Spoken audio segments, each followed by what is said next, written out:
Joseph and his brothers.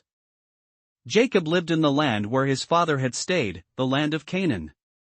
This is the account of Jacob. Joseph, a young man of 17, was tending the flocks with his brothers, the sons of Bilhah and the sons of Zilpah, his father's wives, and he brought their father a bad report about them. Now Israel loved Joseph more than any of his other sons, because he had been born to him in his old age, and he made a richly ornamented robe for him. When his brothers saw that their father loved him more than any of them, they hated him and could not speak a kind word to him. Joseph had a dream, and when he told it to his brothers, they hated him all the more. He said to them, "Listen to this dream I had. We were binding sheaves of corn out in the field when suddenly my sheaf rose and stood upright, while your sheaves gathered round mine and bowed down to it." His brothers said to him, "Do you intend to reign over us? Will you actually rule us?" And they hated him all the more because of his dream and what he had said. Then he had another dream, and he told it to his brothers.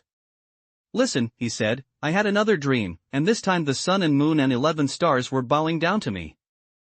When he told his father as well as his brothers, his father rebuked him and said, "What is this dream you had? Will your mother and I and your brothers actually come and bow down to the ground before you?" His brothers were jealous of him, but his father kept the matter in mind. Now his brothers had gone to graze their father's flocks near Shechem. And Israel said to Joseph, "As you know, your brothers are grazing the flocks near Shechem. Come, I am going to send you to them." "Very well," he replied. So he said to him, "Go and see if all is well with your brothers and with the flocks, and bring word back to me." Then he sent him off from the valley of Hebron. When Joseph arrived at Shechem, a man found him wandering around in the fields and asked him, "What are you looking for?"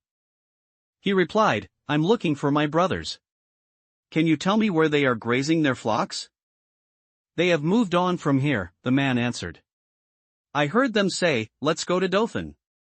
So Joseph went after his brothers and found them near Dothan. But they saw him in the distance, and before he reached them, they plotted to kill him. "Here comes the dreamer," they said to each other. "Come now, let's kill him and throw him into one of these cisterns and say that a ferocious animal devoured him. Then we'll see what comes of his dreams." When Reuben heard this, he tried to rescue him from their hands. "Let's not take his life," he said. "Don't shed any blood. Throw him into the cistern here in the desert, but don't lay a hand on him." Reuben said this to rescue him from them and take him back to his father.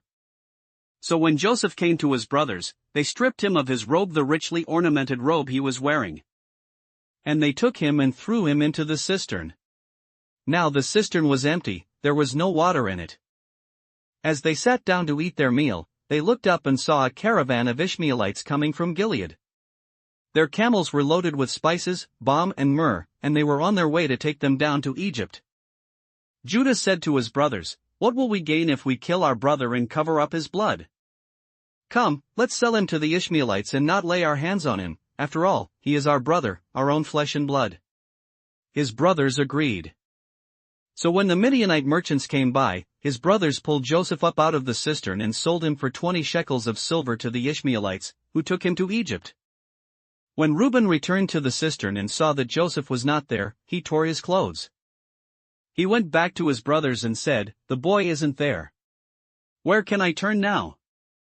Then they got Joseph's robe, slaughtered a goat and dipped the robe in the blood.